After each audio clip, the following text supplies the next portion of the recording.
All right, Bismillah, alhamdulillah, wa salatu wa salam ala Rasulullah.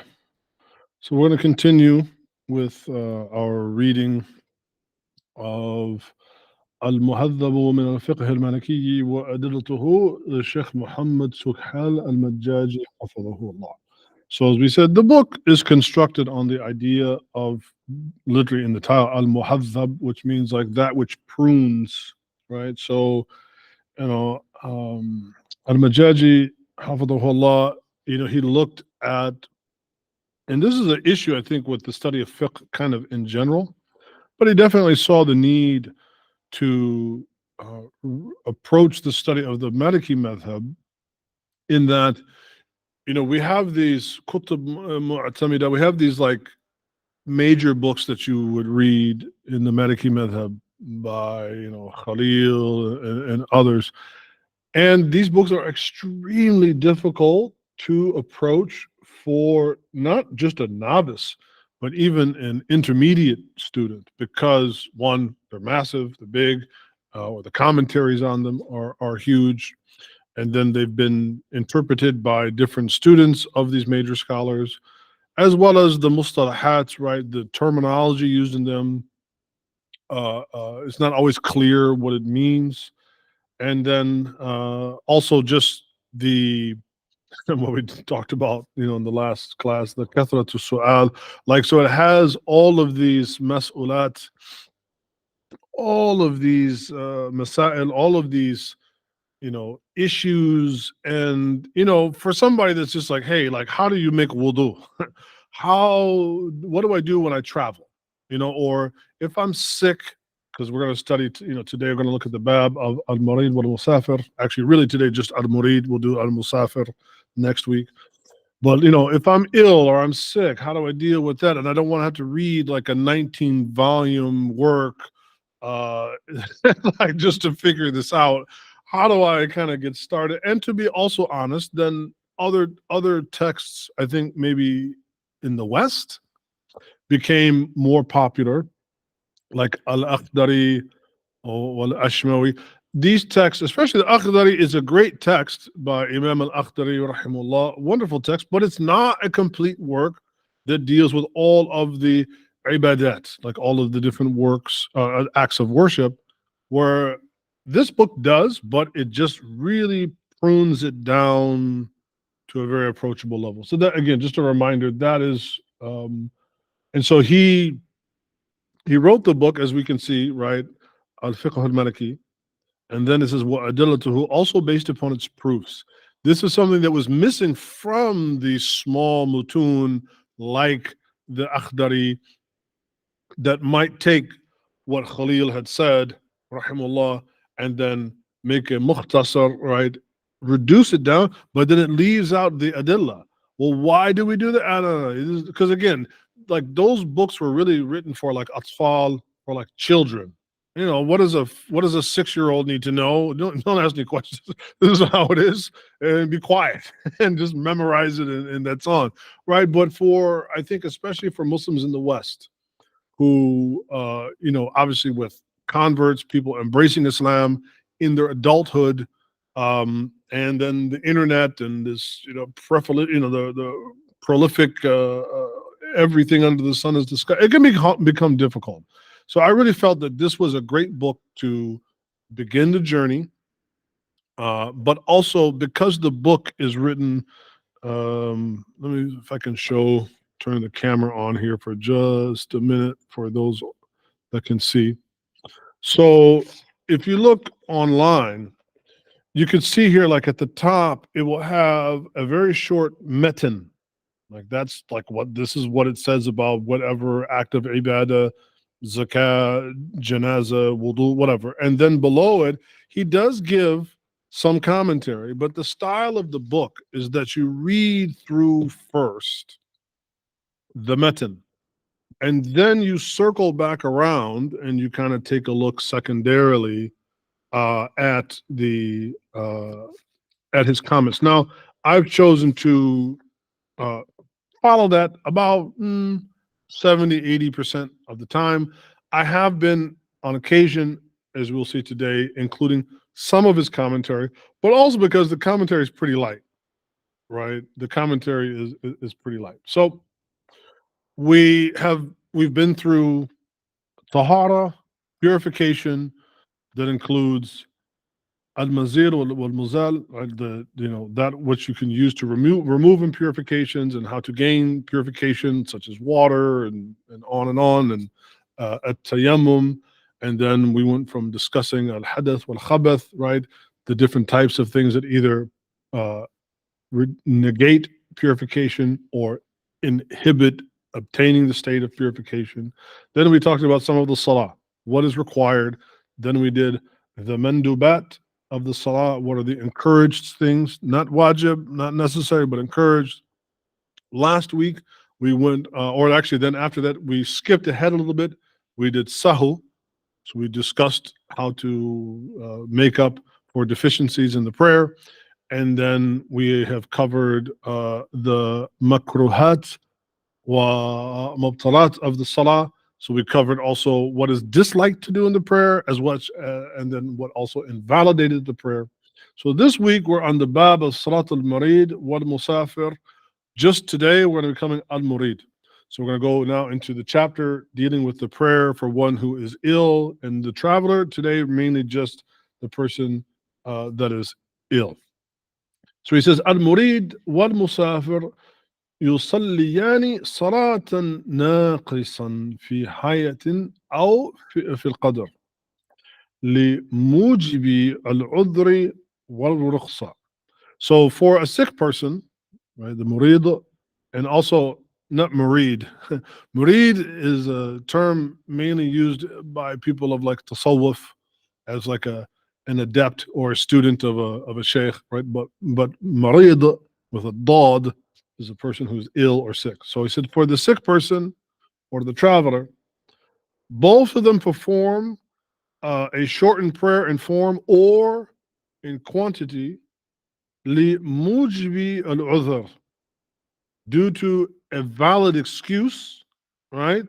War-rukhsa, as well as a dispensation or a concession that's granted that normally you would have to do, but in these circumstances, you're not required to do. Let me turn back on my screen, so share the screen here so you can see.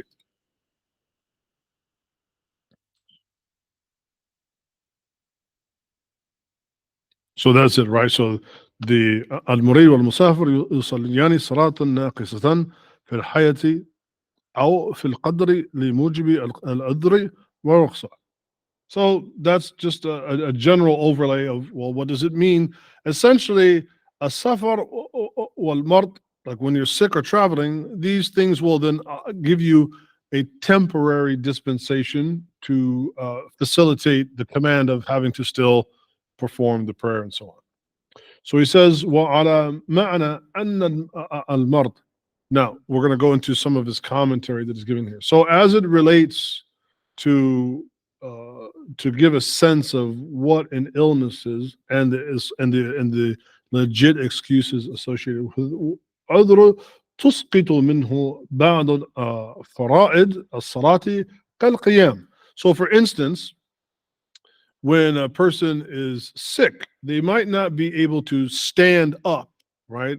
And by mard here, a sick person, this could be like you have the flu or pneumonia or you broke your leg, right? I mean, it means some type of physical ailment or illness that is prohibiting you from doing it. So it doesn't only mean you have pneumonia. It could also be like you were in a car accident and you can't stand up. So this is what all of these, together can mean. Right. So he says, فتكون ناقصا ناقصة في حياتها كما أن السفر سبب لترخيص بإسقاط شرط الصلاة الرباعية عن المسافر. So he says, likewise, like if you're unable to pray, so it becomes a deficient form of doing the same thing, right? When you stand, like when you're in qiyam for salah, right? You're doing it in its correct hay'a, in its correct form. When you are unable to do that, then it's a deficient form. that normally, if you were not sick, in the case, right, of standing up to pray, normally the prayer would not be acceptable because the qiyam is what? It's min arkan as-salah. It's from the pillars of the prayer. He says, similar traveling is a reason to permit the cutting of the prayer in half.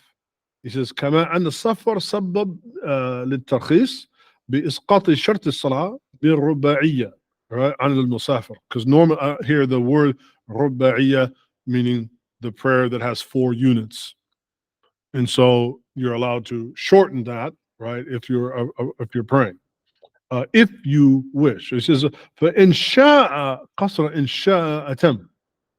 If he wishes, he can shorten it, and if he wishes, he can pray all 4. غير أن الأدلة دلت على أن القصر ليس مجرد رخصة يستوي فيها الأخذ أو الترك. And so he mentions something also here. He mentions something additional here.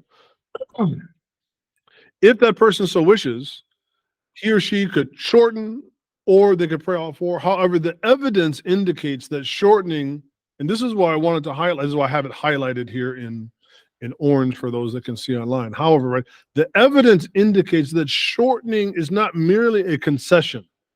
So sometimes we think, oh, I'm traveling, I have the option to shorten the prayer. But where does that option, where does this rukhsa, where does this dispensation come from?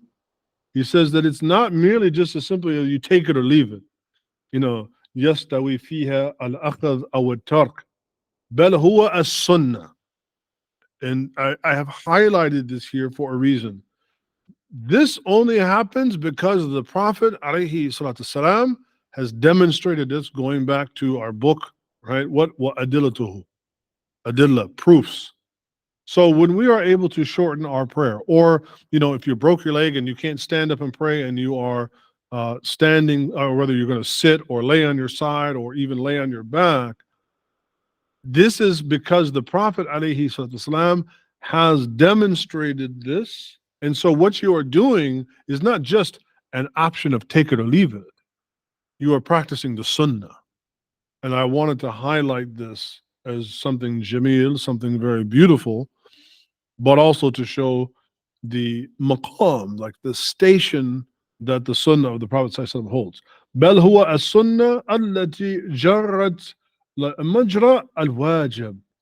So it is a sunnah, and I'll maybe change it. I translate it here as a recommended practice, but really what we mean is sunnah, because that's what he says. It is a recommended practice, yani sunnah, that replaces the obligatory act.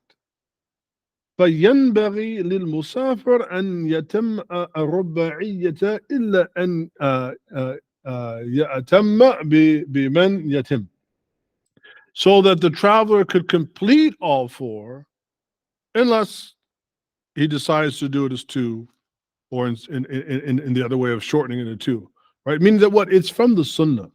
So we just don't, it's not, it's not because we travel and traveling itself is the sabab. No, the sabab for reducing the traveling, the prayer from 4 units to 2, say for dhuhr, asr, and al-isha, is not because we're traveling. It's because the Prophet ﷺ did so or allowed it for the traveler. So the sabab, right, is still the sunnah of the Prophet ﷺ, and that's important for us to remember. Not just the safar, not just for only traveling, but for anything in the religion. The justification is what? هذا هو السنة من محمد عليه الصلاة والسلام. Okay. والمريض. Right, and so for if the sick إذا كان يقدر على الإتيان بأركان الصلاة دون مشقة يجب عليه الإتيان بها كالصحيح. So if a sick person is still able to perform the prayers without some difficulty, then you must perform them in their normal state. So let's say in the case of an actual illness, let's say you have COVID, let's say you have pneumonia, unless you are to the point that you literally cannot get out of bed. And our kids are like this. They front on us like they're so sick they can't get on the bed. You turn their back and they're like, doing something crazy. So even though there might be some difficulty involved, that's why he says, duna mashaqqa. Mashaqqa here doesn't mean just, it's a little bit hard. It means a difficulty that is going to prohibit you from the actual ityan, from the actual performance of that thing. And so what does he mean here? Ityan arkan as-salah. You're not able to perform the major pillars of the prayer, like being able to stand, like being able to bow, like being able to sit, like being able to make prostration. Those things, this is what the mashaqqa or the difficulty is discussing. يجب عليه الاتيان بها كالصحيح. So then you have to do them like normal. فإذا عجز عن بعضها أتى بما يقدر عليه وسقط عنه الباقي. And so if, however, you do have a legit weakness or inability or feebleness to be able to perform the arkan, right? The pillars, like you can't stand, you can't make sajda, then even then it's not an all or nothing or all. Well, then you leave out what you're not able to do and you take the dispensation and you do what you are able to do. فإذا استطاع أن يصلي قائما مستدنا, right? لم يجوز له الجلوس. So if you're able to pray while standing, even though maybe you're tired or you don't feel great or whatever, if you are able to do it, then it's not permissible to sit. You must, as we would say, muscle through it, push through it. Again, just if you're having some, you don't feel great about it. Now, unable to actually perform the sitting, the standing, the bowing, the prostrating, then okay, fine, we've already covered that. فإذا استطاع أن يكبر لإحرامه من قيام وجب عليه ذلك. And so likewise, if you can make the takbir of ihram while standing, then you must do it. Now, if you can't stand, well, then you do the takbir of ihram in another state. But if you can, you do so. ولا يجلس لقراءة إذا عجز من التمادي قائما. So he should, if you can't do so, then he should at least sit for the recitation if you're unable. So let's say you have just enough strength to stand to be able to do the takbir of ihram. And this is why he said in the beginning, then you do, right? He said, أتى بما يقدر عليه وسقط عنه الباقي. So let's say something's amiss with your leg or your back, like you have a back issue, right? And you will not be able to pray Isha or even Fajr, which is even just two. Let's say there's no way I can stand for the entirety of the prayer. My back is going to give out, but I can stand for like 2 seconds. So you stand, you make the takbir of ihram, then you sit down and you do your recitation and finish it from there. If you can again only stand for those moments, but not the salah, so likewise, you make the takbir of ihram and then you sit down and al-Fatiha, you recite your Quran, and then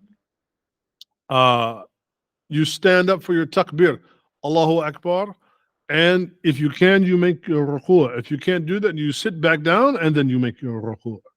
So the main thing here is to emphasize it's not an all or nothing or all gambit, but rather you must assess for yourself to what degree you can complete the pillars of the prayer, and those that you can do, even if only in moments, like only standing for the takbirat, only being able to stand for the takbirat and the qira'ah, but not for the ruku' and the julus and the sujood, right? If you can only stand, but you can't bow and you can't prostrate and you can't sit, well, then you stand for what you can stand and you sit for the rest of it, right? So just understanding that's how it works.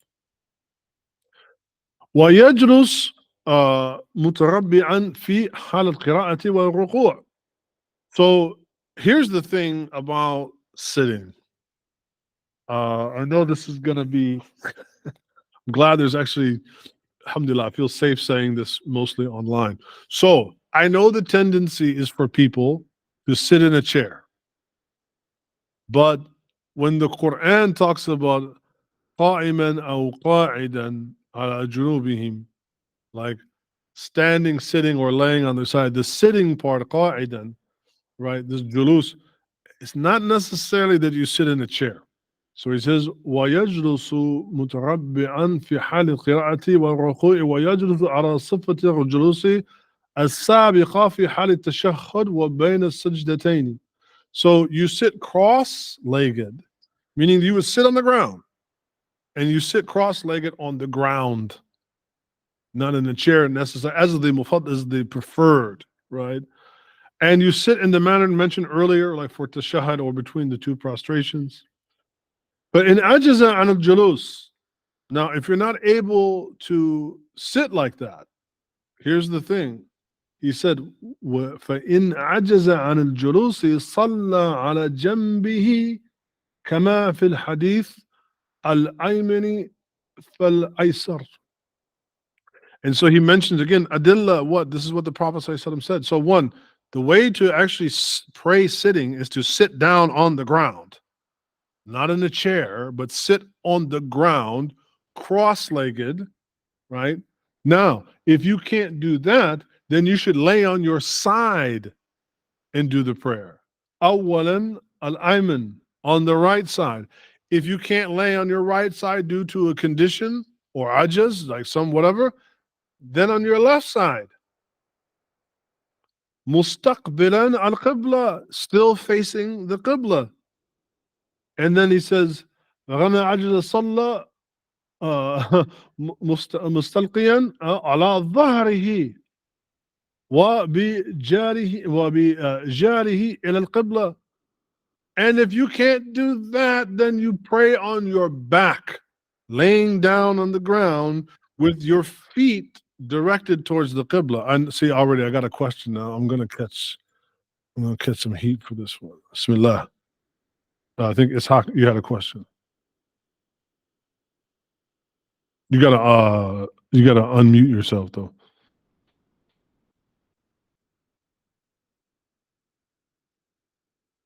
Sound like him? Can you hear me? You gotta unmute yourself.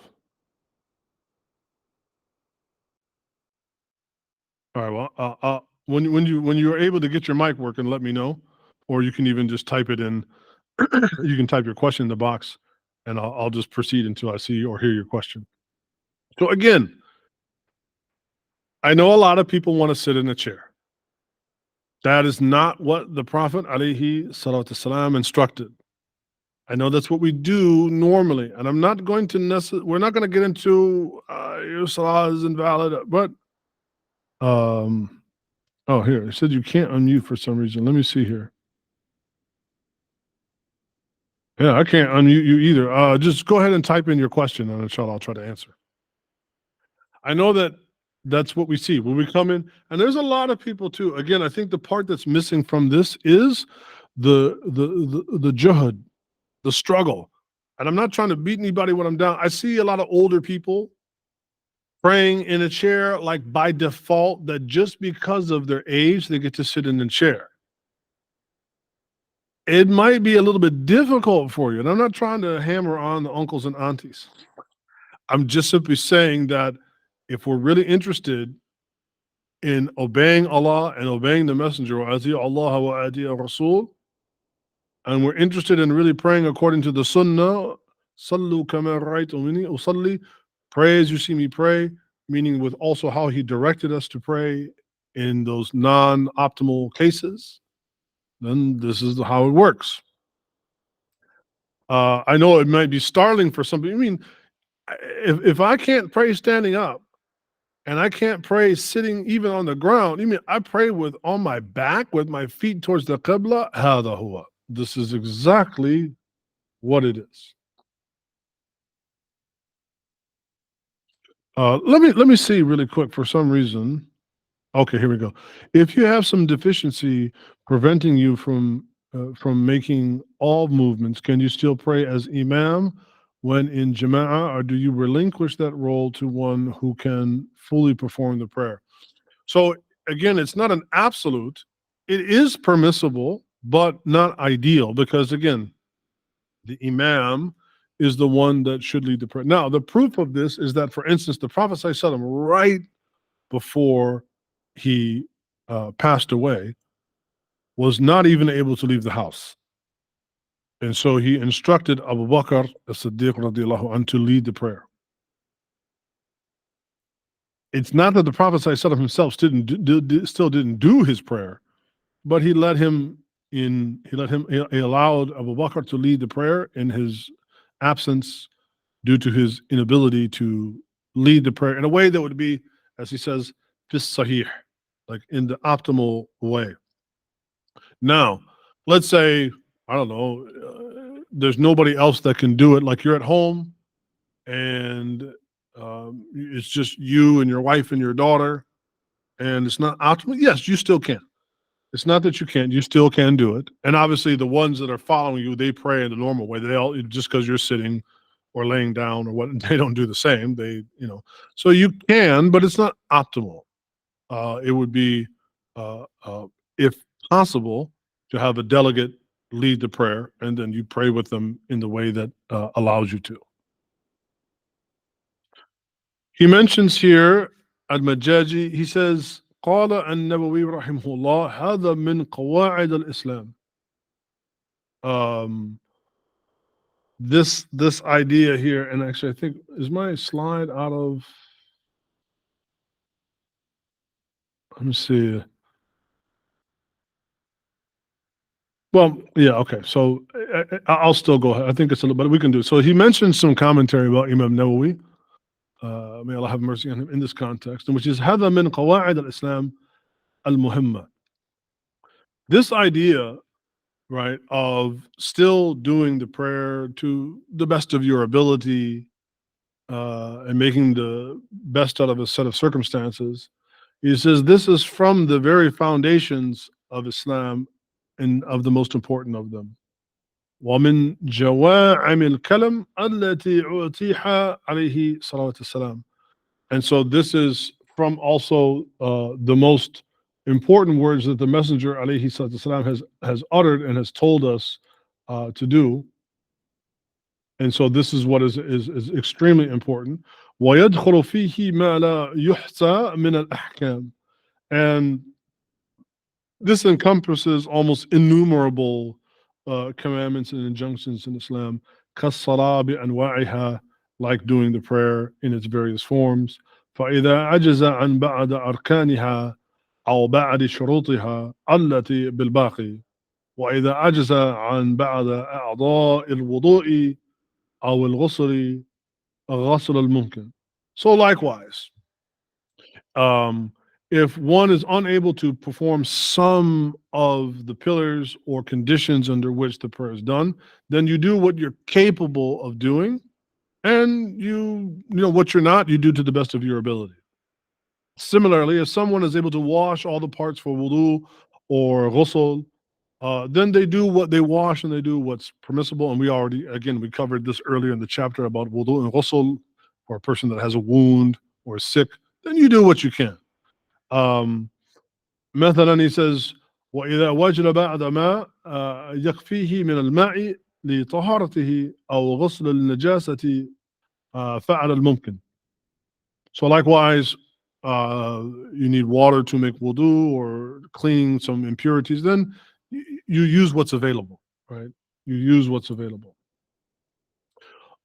ولعموم الأدلة الدالة على الإتيان بالطاعة على قدر الاستطاعة من ذلك قوله تعالى لا يكلف الله نفسا إلا وسعها. So a general principle in Islam is that, one, we must comply with the orders that Allah Ta'ala gives to the best of our abilities, with the understanding that Allah does not burden the soul beyond what it can bear.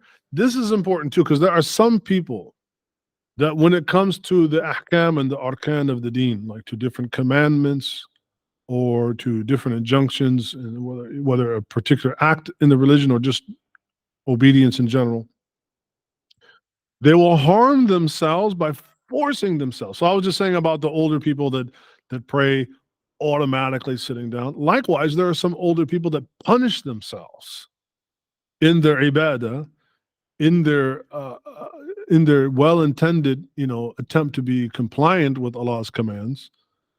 Where, for instance, old people that are too frail to fast in the month of Ramadan, especially if they live in a very hot climate where the fast is very long, and they do themselves harm.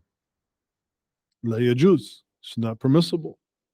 So, la yukallifu Allahu nafsan illa wus'aha. Allah does not burden a soul more than what it can carry.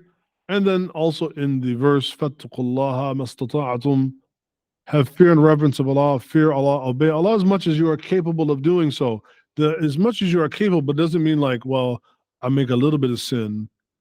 I mean, it covers the idea that yes, you may not be able to always be 100% obedient to Allah in terms of committing a sin or not committing a sin, but it also applies to the fulfillment of the hukm or the rukn of the commandment or whatever the pillar is. Like in the case of prayer, maybe you cannot stand or maybe you cannot make sajda. So فَاتَّقُوا اللَّهَ مَا اسْتَطَعْتُمْ. You do it to the best of your ability. وعن النبي عليه الصلاة والسلام بحديث أبي هريرة, and then the Prophet has said in a hadith related by Abu Hurairah, as we mentioned earlier, ذروني ما تركتكم فإنما هلك من كان قبلكم بكثرة سؤالهم, right? Just take what I left you and leave me alone, and don't ask so many questions, because undoubtedly the people that came before you were destroyed by asking too many questions that led to وَاخْتِلَافِهِمْ عَلَى أَنْبِيَائِهِمْ, because then they began to differ with and argue with the messengers that were sent to them. فَإِذَا أَمَرْتُكُمْ بِشَيْءٍ, if I command you to do a thing, فَأْتُوا مِنْهُ مَا اسْتَطَعْتُمْ, then perform it or comply with it to the best of your ability. فَإِذَا نَهَيْتُكُمْ عَنْ شَيْءٍ, and if I prohibit you from a thing, فَدَعُوهُ, then leave it alone. وَأَخْرَجَهُ Muslim rahimahullah. This we'll find in many of the books of hadith, including this one, this particular narration from Imam Muslim. So continuing, al-ajiz. So the person who cannot what? Al-ajizu an al-ruku'i yu'mi'u ilayhi ima'an. This is also important. So for a person, let's say that they have a back issue or some other issue where they can't really bow or fully bow, then what they do is they make a gesture. Now, again, I see healthy young people, or I should really say healthy / young people, because there's some middle-aged people that are still pretty healthy. They make ruku', and that's all it is ima. It's just a gesture. When we make ruku', we should do it in the way that the Prophet ﷺ did it, was fully bow, because what? That's a display of reverence and submission to Allah. So make it all the way. That being said, you have an issue where you can't comply with it due to some ajiz, then you make a gesture of a bow, because again, the niyyah is what's important, the intention in the heart. وَيَأْتِي بِقَدْرِ مَا يَسْتَطِيعُ مِنَ الْإِنْحِنَاءِ, and therefore you do it as much as you are capable of. وَكَذَلِكَ يَفْعَلُ فِي السُّجُودِ. Likewise, the same thing for sajda. If you cannot fully make the prostration, then you make a gesture that simulates your willingness to comply, but just your inability to completely perform. ولا يرفع إليه جبهته شيئا يسجد عليه من وسادة ونحوها. So he should not raise anything to a person. I have really seen this. People that, again, they've become like Islam is praying upon carpets. Like that's how some people imagine what the religion is. So you'll see them sitting in a chair and they're praying, and instead of just doing the ima, the simulating the act of sajda, they will take the actual prayer mat and they will bring it to their forehead. And this is not correct, right? So لا يرفع إلى جبهته شيئا يسجد عليه من وسادة أو نحوها. So you don't bring a pillow or a rug to your head, right? No, you just simulate the act if you can't completely do it. لحديث جابر عن النبي عليه الصلاة والسلام قال للمريض صلى على وسادة. So the Prophet sallallahu alaihi wasallam, he said to a sick man who was like doing this, praying, bringing something to his forehead, thinking that his head had to touch the ground or whatnot. He said, "Salli al ard." So again, when a person wants to pray sitting down, what is the commandment of the Prophet sallallahu alaihi wasallam? Salli al ard. Pray on the ground, not in a chair. Pray on the ground. In istata'at, if you're able to do so. وإلا فأومي إيماء. Otherwise, pray seated and make the gesture. So this shows that, again, I'm not saying you can't pray in a chair, but it is not the preferred way. The preferred way for the one that has ajiz, that cannot pray in the normal way, is then to pray seated on the ground, cross-legged. Okay, if you can't do that, then okay, then secondarily you can go to the chair. واجعل سجودك واخفض من ركوعك. Right? And therefore pray while seated. And he said, here's the thing. This is the important part. You say, well, how does that work then, whether you're on the ground or in the chair? So he said, وَاجْعَلْ سُجُودَكَ أَخْفَض. Then make your sujood, right? Because when you're sitting, you might just do this for ruku', and then you might do this for sujood. No.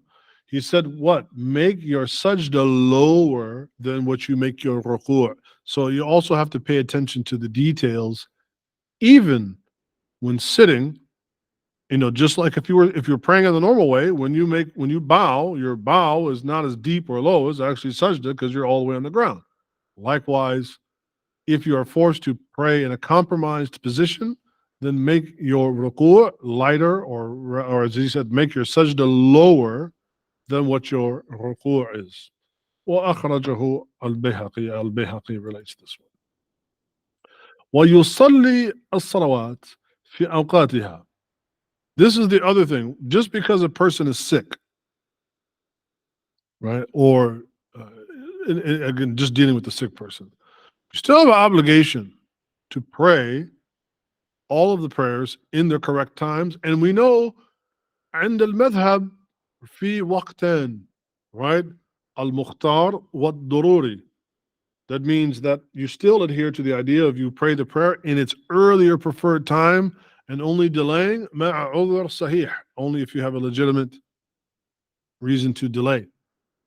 But whatever, you still need to pray the prayer in its time. He says, فَإِنْ عَجَزَ عَنْ ذَلِكَ. However, you might have a condition that would put you in a state of weakness that maybe you're not able to do so.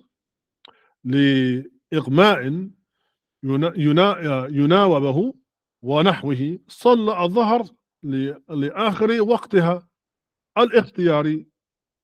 And this should be a yeah and not a sin. I don't know what that's doing there. Let me change this for you. Yeah, here.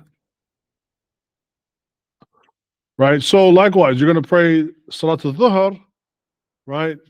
If you're unable to do it, then you have the dispensation of letting it lapse some, but even then, you should still aim to pray it in its preferred time. In the رأس القامة الأولى, right? In the allotted first part of the time, right? I mean, al-Mukhtar. Right? He says what? وعند الرأس الآخرة الأولى والعصر لأول وقتها وكذلك يفعل في العشاءين. Likewise, you do the same thing for Asr and the 2 evening prayers. So, unless you have an excuse, like, I don't know, maybe you had surgery and you're knocked out, or you're on medication and it totally knocked you. Okay, fine. These are legitimate dispensations. But you just don't say, well, I don't feel good. I have the flu. Okay, you feel crummy, right? You don't feel great, but you're not in the throes of the flu so bad that you can't, for instance, still, do things another time. No. So, وَمِنْ عُلَمَاء, and this is what I mentioned earlier. It says what? وَمِنَ الْعُلَمَاءِ مَنْ أَجَازَ لَهُ الْجَمْعَ كَالْمُسَافِرِ وَلَا حَرْجَ فِي دِينِ اللَّهِ تَعَالَى. He mentions here, though it is not the predominant opinion, he says, and this is al-Majjājī, that there are scholars, however, that allowed for the combining of the prayers, like for one who is a traveler, though they are sick. And though this is not the dominant opinion of the madhab, and it is not the opinion that al-Majjājī follows, and it was not the opinion of the kibar, of the major scholars of the madhab, it is a legitimate opinion, to the point he says what? وَلَا حَرْجَ فِي دِينِ اللَّهِ تَعَالَى, and it's not something to argue about. Okay, we don't accept it as a dominant opinion. Somebody happens to do that, we don't argue. He said, well, there is no argumentation in Allah's religion. So again, not allowing ikhtilaf fiqhi to cause tafriq, to cause division between us. And then the last one, some commentary. He says, فَيُصَلِّي الْمَغْرِبَ قَبْلَ أَنْ يُغِيبَ الشَّفَقِ بِقَلِيلٍ. So the person that they pray the Maghrib prayer just before the disappearance of twilight, ثُمَّ يُصَلِّي الْعِشَاءَ بَعْدَ مُغِيبِهِ فَهَذَا عَلَى الْوَقْتِ الثَّانِي فِي الْمَذْهَبِ. This is according to the second opinion, not the dominant, but the second opinion of the madhab, that what be imtidad waqt al-maghrib ila al-mughib, al-shafaq. So extending the prayer time a little bit more, all the way into basically the disappearance of the light of sunset, right, of twilight. He says, وَهَذَا الْجَمْعَ الَّذِي يَجْمَعُهُ الْمُرِيض الَّذِي يَخَافُ أَنْ يُغْلِبَ عَلَى عَقْلِهِ هُوَ جَمْعٌ فِي الصُّورَةِ فَقَط. So he says, for instance, this combination, meaning that when a sick person who fears confusion or because of the condition, they combine their prayers. He said this is a combination, or they're delaying it, like they're delaying Maghrib all the way, and then they pray Maghrib, and then they immediately pray Isha. This is not actually, he said, this is only combining in appearance, but not in reality. He says, لِأَنَّهُ يُصَلِّي كُلَّ صَلَاةٍ فِي وَقْتِهَا, because actually in reality, he's really praying both prayers in their time. So let's say you delay the Maghrib prayer all the way to the very last of the twilight, and then you pray Maghrib, and then right after that, دَخَلَ الْعِشَاء, Isha comes in, you pray Isha. This is not jama', right? This is not actual combining, but it can have the appearance of being. غير أنه في تأخيره للأولى لآخر وقتها وتقديم الثانية لأولي وقتها يصير كأنه جمع بينهما في وقت واحد. And so he says, however, by delaying the first prayer to the end of its time and then advancing the second prayer to the beginning of its time, it appears as if he's combined them at the same time. But this is not the case. And so this is why he's saying that there is an opinion of combining, but it's not the dominant opinion. But there is also something particularly in the madhab that is an opinion of the madhab itself, though not the dominant one, which is to delay the first prayer to be prayed to the very end of its time, then pray it, and then immediately pray the other prayer, and then it has the appearance, but in reality, there's no combining. So that's why he said, like, there are ulama, but it's not, but we have something similar in the madhab, but it's not in actuality combining. So this is going to cover the chapter on al-ajiz wal-marīḍ, like people who are sick or have some type of weakness or deficiency. Any questions about what was covered? We will return, inshallah. We'll get at least one session in March, perhaps two, before the beginning of Ramadan, that we can at least go over the bab of Salat al-Musafir, of the prayer of the traveler. But if there's no other questions, alhamdulillah, we'll leave it here. And next week we'll be back just for our tafsir class. We'll return to the deen intensive ones with the fiqh and whatnot. We'll return to those in the first week of March, inshallah. Wa jazakumullahu khairan. Assalamu alaikum.